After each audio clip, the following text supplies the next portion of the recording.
Hello everyone, welcome back to my channel. If you are new to my channel, then please subscribe to the channel and press bell icon also, so that new video notification reach you first. Students, we were doing lesson 3rd of English of class 6th, The Lake of the Moon. Explanation of the lesson and activity 1 to 4 we have already discussed. The students who have not seen that video, I will provide the link in the description box.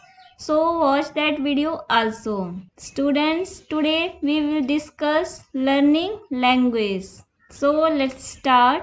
Learning language में जो आपका first part है वो है noun gender.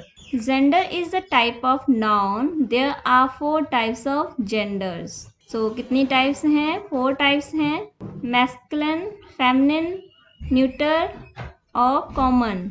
सो masculines कौन से होते हैं? The names of all male persons और animals are of masculine gender. For example, man, uncle, lion, prince, master, etc. Feminine gender. The names of all female persons or animals are of feminine gender. For example, woman, daughter, queen, lioness, etc. Neuter gender. Things that do not have life or neither male nor female, they belong to the neuter gender. For example, knife, computer, tree, chair, table, cycle etcetera.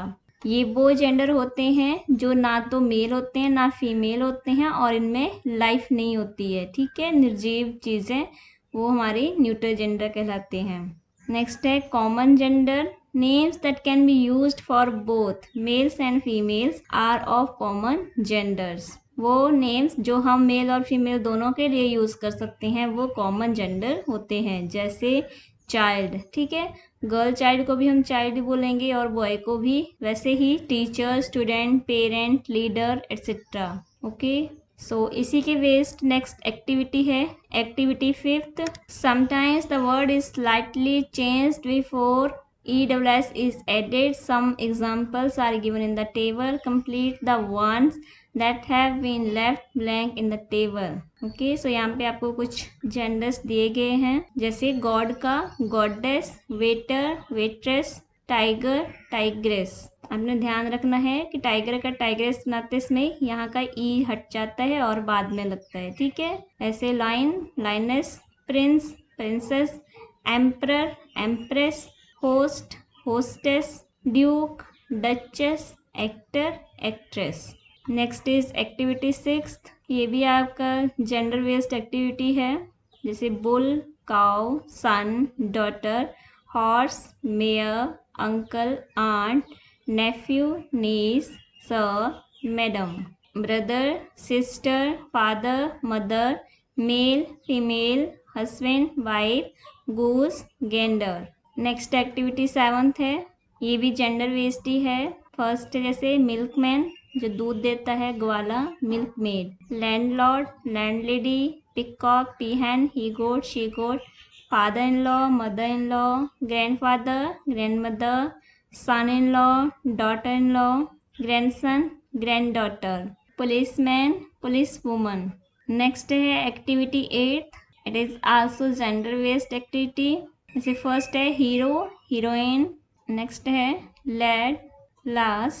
Lead होता है लड़का, लास होता है girl. Bridegroom, bride, दुल्हा, दुल्हन. Widower, widower होता है जिसकी वाइफ की डेथ हो गई हो, और विडो जिसके हस्बैंड की डेथ हो गई है. नेक्स्ट है सुल्तान, सुल्ताना, जार, जरीना. जार होता है किंग, एम्परर, और जरीना होती है एम्प्रेस. मैजिशियन, सॉर्सरेस. ठीक है. Next is activity 9th. ये भी जेंडर बेस्ड ही है. ये कॉमन जेंडर बेस्ड एक्टिविटी है. यहाँ पे आपको कुछ वर्ड्स दिए गए हैं, आपने और यहाँ पे ऐड करना है जो भी यहाँ पे ब्लैंक स्पेसेस हैं. ठीक है, जैसे पायलट कॉमन जेंडर है, friend, parent, teacher, member, candidate, baby, doctor, child. उसी तरह से आपने कुछ और बनाने हैं जो कि कॉमन जेंडर यूज होते हैं, जैसे people, enemy, singer, dancer, peon, musician. आप इस तरह से और भी बना सकते हो. Next is activity 10th. ये भी जेंडर बेस्ड है. ये न्यूट्रल जेंडर बेस्ड एक्टिविटी है.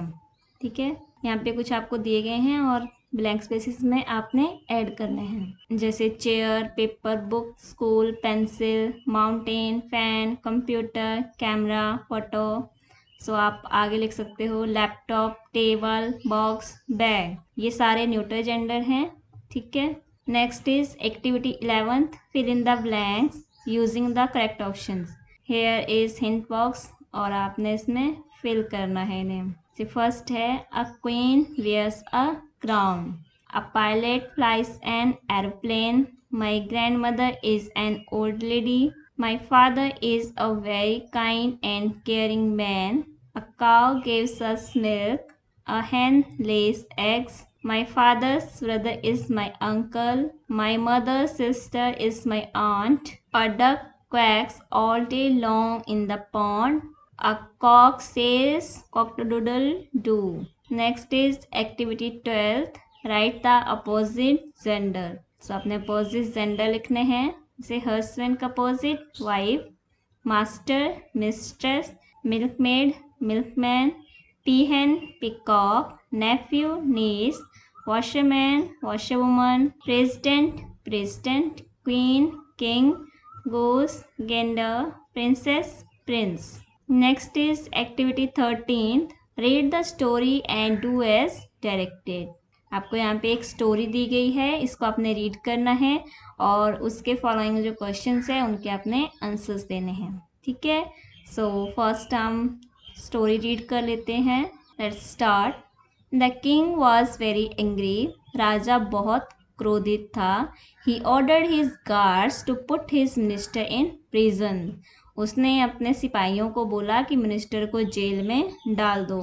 The minister had argued with the king on some law and order issue.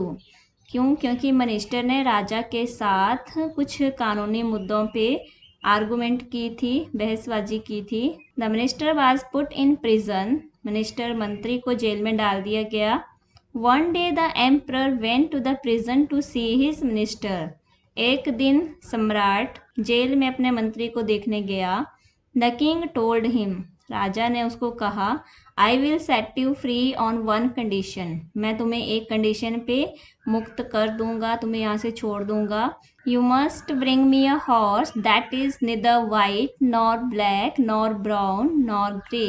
अगर तुम मुझे ऐसा घोड़ा लाओ जो ना तो सफ़ेद हो, ना काला हो, ना ब्राउन हो और ना ही ग्रे हो।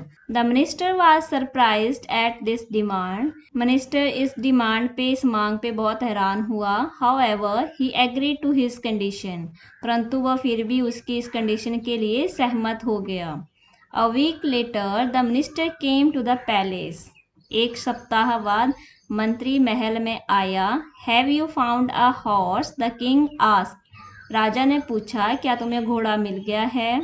Yes my lord, the minister replied. Minister ने उत्तर दिया, हाँ महाराज, मुझे मिल गया है। But I will show him to you only on a religious day. परंतु मैं तुम्हें इसे किसी धार्मिक दिन ही दिखाऊंगा। The king agreed. राजा सहमत हो गया। Let me know the next religious day. मुझे बताओ तुम किस धार्मिक पवित्र दिन मुझे बताओगे, दिखाओगे। The minister replied.